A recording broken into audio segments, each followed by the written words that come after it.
और साय कैबिनेट की बड़ी बैठक हुई, जहां सीएम विष्णुदेव साय की अध्यक्षता में यह बड़ी बैठक हुई। कई फैसलों पर बैठक में मुहर लगी है।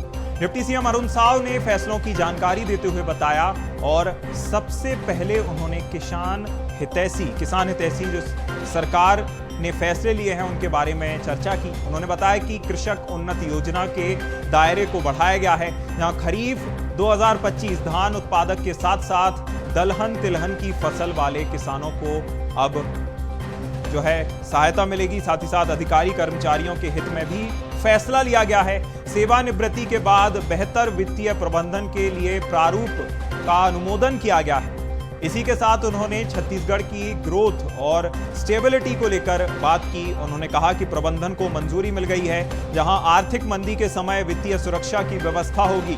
राज्य को भौगोलिक स्थिति से देखते हुए लॉजिस्टिक हब बनाने के लिए फैसला लिया गया है, जहां इससे किसानों को और व्यापारियों को भंडारण के लिए रास्ता साफ हो जाएगा।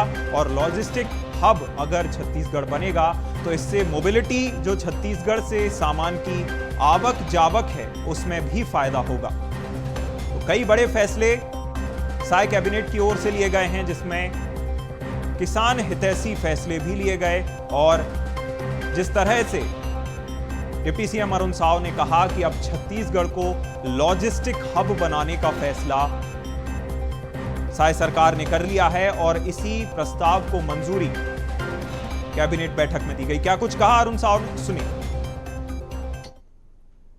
2024 में पंजीकृत कृषक जिन्होंने धान की फसल लगाई थी और समर्थन मूल्य पर धान बेचा था, उनके द्वारा खरीफ 2025 में धान फसल के स्थान पर दलहन तिलहन मक्का आदि फसल की खेती की जाती है, तो उन्हें भी अब कृषक उन्नति योजना के तहत आदान राशि प्रदान की जाएगी।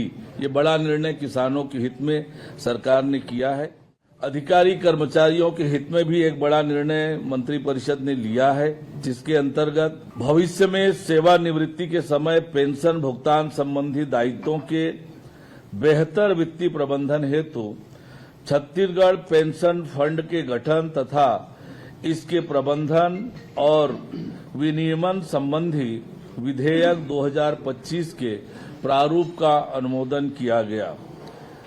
मंत्रिपरिषद द्वारा राज्य के दीर्घकालिक आर्थिक विकास और राजकोषीय स्थिरता सुनिश्चित करने के लिए Chhattisgarh growth and stability fund के गठन तथा इसके प्रबंधन और विनियमन संबंधी विधेयक 2025 के प्रारूप का अनुमोदन किया गया। इससे राज्य के राजस्व में असामान्य वृद्धि या कमी का समुचित प्रबंधन एवं आर्थिक मंदी के समय वित्तीय सुरक्षा प्राप्त होगी। लॉजिस्टिक्स सेक्टर के समग्र विकास के लिए छत्तीसगढ़ राज्य लॉजिस्टिक पॉलिसी 2025 के प्रारूप का अनुमोदन किया गया। इस पॉलिसी से छत्तीसगढ़ राज्य लॉजिस्टिक हब के रूप में विकसित होगा तथा निर्यात अधोसंरचना को मजबूती मिलेगी। राज्य की भौगोलिक स्थिति का लाभ लेते हुए लॉजिस्टिक सेक्टर तथा ई कॉमर्स की राष्ट्रीय एवं बहुराष्ट्रीय कंपनियों को लॉजिस्टिक हब की स्थापना के लिए निवेश के लिए आकर्षित किया जाएगा। राज्य की भंडारण क्षमता में वृद्धि होगी, जिससे प्रदेश के उद्योगों, व्यापारियों और किसानों को सस्ती भंडारण सुविधा मिलेगी। मंत्रिपरिषद द्वारा एक और महत्वपूर्ण निर्णय लेते हुए कुछ कानूनों के प्रावधानों का गैर अपराधीकरण करने के लिए छत्तीसगढ़ जन विश्वास प्रावधानों का संशोधन विधेयक 2025 के प्रारूप का अनुमोदन किया गया। जन विश्वास विधेयक से व्यवसाय व जीवन यापन में सहजता बढ़ेगी, अनावश्यक न्यायालयीन प्रकरणों और उससे होने वाले व्यय में कमी आएगी। ज्यादा जानकारी के साथ शिवम दुबे हमारे साथ रायपुर से लाइव जुड़ गए हैं। शिवम, साय कैबिनेट की बैठक में कई अहम फैसले लिए गए हैं, किसान हितैषी हों, व्यापारी हितैषी हों, साथ ही साथ लॉजिस्टिक हब बनाने की बड़ी घोषणा की गई है। यह अपने आप में छत्तीसगढ़ के लिए कितनी महत्वपूर्ण है? शिवम। जी बिल्कुल, इस कैबिनेट की बैठक से पहले भी ये कयास लगाए जा रहे थे कि लगातार जिस तरीके से किसानों के हित में सरकार फैसला ले रही है, इस कैबिनेट की बैठक में भी बड़ा फैसला हो सकता है और ऐसा बड़ा फैसला हुआ भी। कृषक की उन्नत योजना है, सरकार की फ्लैगशिप योजना है, जिसका दायरा बढ़ाने को लेकर के कैबिनेट की अब मंजूरी मिल चुकी है। पहले सिर्फ धान के किसान जो इसमें इस योजना का लाभ उठा सकते थे, अब बाकी फसलों के भी जैसे दलहन तिलहन जैसी फसलों के किसान भी अब इस योजना का लाभ उठा सकेंगे। कुल मिलाकर के किसानों के हित में एक बड़ा फैसला शायद सरकार ने लिया है। शायद कैबिनेट की बैठक में इसे मंजूरी मिल चुकी है। इसी के साथ साथ सरकारी कर्मचारियों और अधिकारियों के लिए एक बड़ा बड़ा फैसला है जो कि पेंशन से जुड़ा है। छत्तीसगढ़ में अब पेंशन फंड का गठन हो गया है, इसको भी कैबिनेट की मंजूरी मिल चुकी है, जिससे सेवानिवृत्त होने वाले जो अधिकारी कर्मचारी हैं उनको इसका लाभ मिल पाएगा और एक वित्तीय प्रबंधन जो उनके जीवन में भविष्य में होना चाहिए, उस दिशा में ये अहम कदम है जो कि सरकार ने अब कैबिनेट ने इसको मंजूरी दे दी है। इसके साथ साथ आर्थिक सुरक्षा के लिए एक नया फंड का गठन किया गया है, जिसका नाम ग्रोथ एंड स्टेबिलिटी फंड रखा गया है।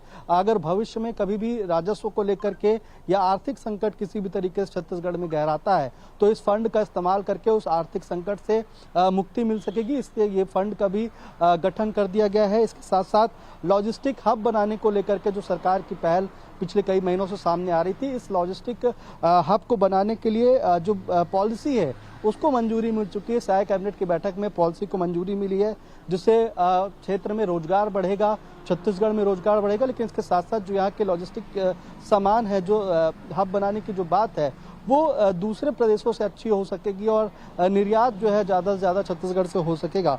इसी के साथ साथ छोटे अपराधों को श्रेणी से बाहर करने के लिए, गैर आपराधिक बनाने के लिए भी एक जन विश्वास विधेयक को मंजूरी मिली है।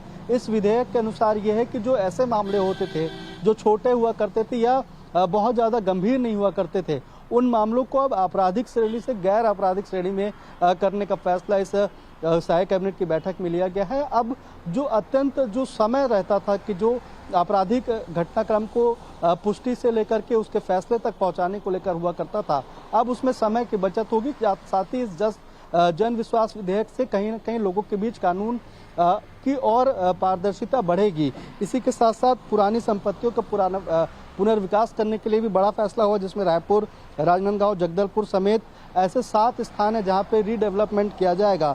पदोन्नति में भी छूट मिली है युवाओं को लेकर के। बिल्कुल, कहीं ना कहीं शिवम देखा जा सकता है कि जिस तरह से फैसले लिए गए हैं उनसे अंदाजा लगाया जा सकता है कि सरकार जनता का विश्वास जीतने का भी प्रयास कर रही है, साथ ही साथ दूरदृष्टि के साथ आर्थिक मदद के लिए भी अभी से बचत का प्रयास और अभी से जो है तैयारियां शुरू कर दी गई हैं सरकार की ओर से। तमाम जानकारी के लिए बहुत शुक्रिया शिवम।